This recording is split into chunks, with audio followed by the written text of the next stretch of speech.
Okay, this is a game between myself and Crazy Lim. We are both Night Elf players in this game. The map is Lost Temple. He's a level 31 player. I think he might actually be higher now. This game was played about a week ago, so the game has just started, so I'm going to pause it as usual. The time elapsed is at 7 seconds. So if you want to sync up, and I'll unpause it now. So, Night Elf v Night Elf. Fun. I know you must be thinking this might be pretty boring, but to be perfectly honest, I don't have that many brilliant games to watch. This is one of the few decent games that I've got around lying on my hard drive to do a commentary on, so if you bear with me for a few days till I get some decent replays together. So, Night Elf v Night Elf, 6 o'clock versus 12 o'clock.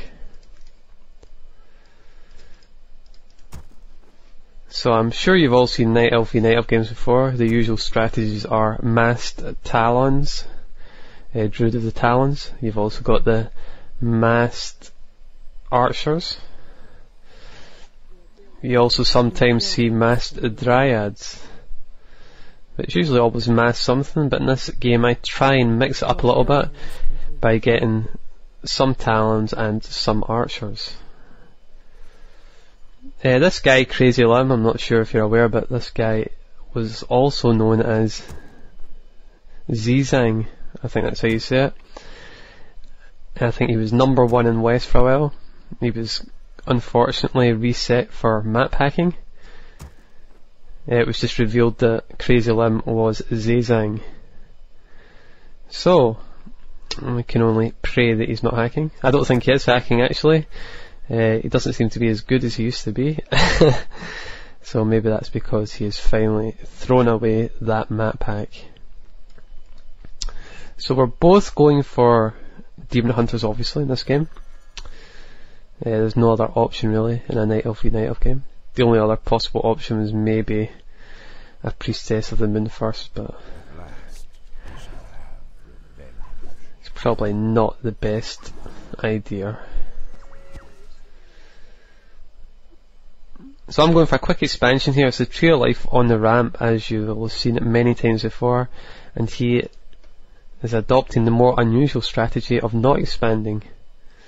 I'm pretty lucky that he's not near me, because his strategy is basically a push, but unfortunately he is very far away from that expansion.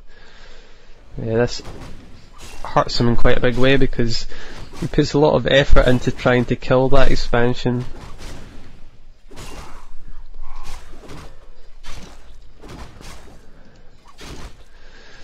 So I nearly always decide to keep the centre rather than run to my opponent's base. I think this is just personal preference. I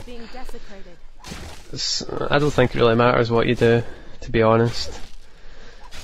You probably get the same experience from killing the creeps as you get experience from killing wisps, but you don't get items and you don't get gold.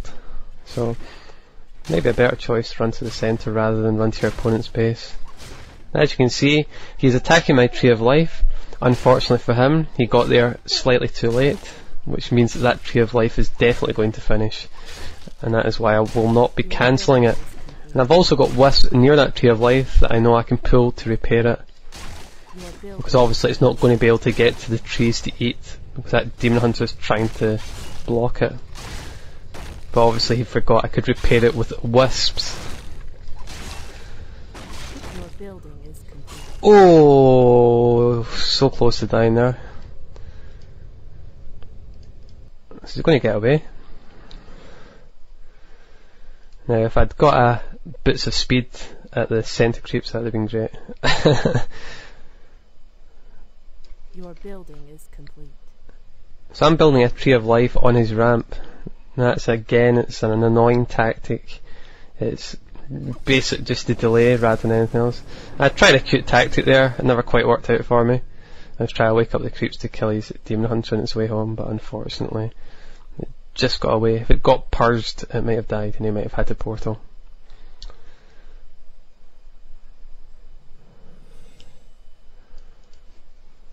So because he's ran home to heal, he's obviously seen my Ancient of War and he's going to attack it, but it's going to finish.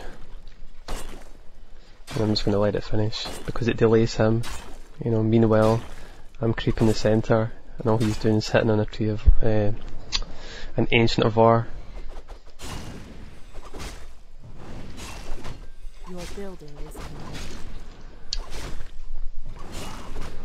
So because he's done a push type build and he hasn't expanded, he's obviously got his second hero out a lot quicker than me. I'm just actually nearly upgraded at this moment. That's not a big deal if your opponent's got their heroes out before you, or even building a ballista if they're so far away. You know, because by the time they manage to run down to you, you're going to have your second hero out anyway, so it's not a big problem. Bigger problem if they're at a nearer spot, but not when they're on the opposite side of the map.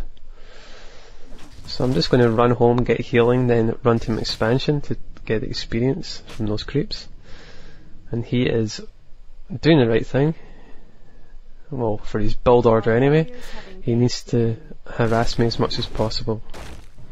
Because if he just sits back and creeps, then obviously I have a huge advantage from the extra income from my expansion. So he's making a mistake here, he's targeting that building. He shouldn't really be doing that, he should be at least targeting my hero. Because in my head I'm thinking, yeah great, you attack that, I'll cancel it before it's killed, and meanwhile I'll kill all the creeps, thank you. So he should be trying to harass me more than that. Just trying to get away with that Demon Hunter. I think it's going to get entangled though. Well, it should get entangled.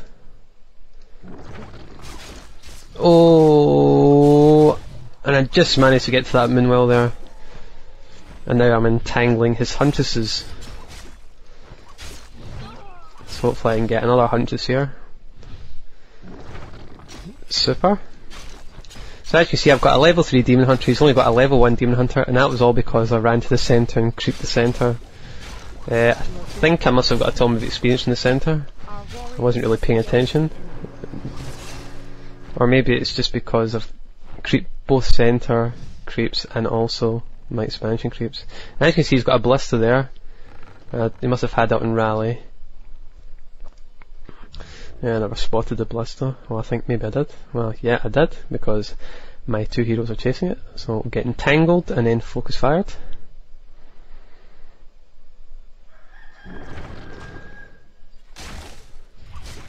Our warriors have engaged the enemy.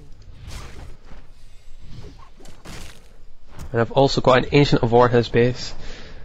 So here we go. I have got my Tree of Life up, building the Wisps. I've got two Ancients of Winds building. I've also got another Ancient of War building.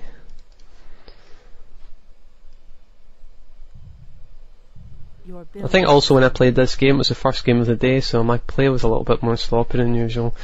This isn't a perfect build or anything like that, it's just kind of dealing with things as they come.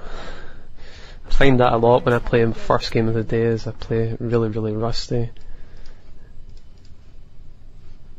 I realise he's doing a quick push at this point, and I'm actually panicking slightly because I've got absolutely no units.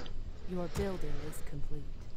So I'm just building buildings, trying to get another Ancient of War up at my expansion there, and building Talons and Archers. So I never really planned on going in Archer Talon build, it just kind of worked out that way because I was in panic mode at this point.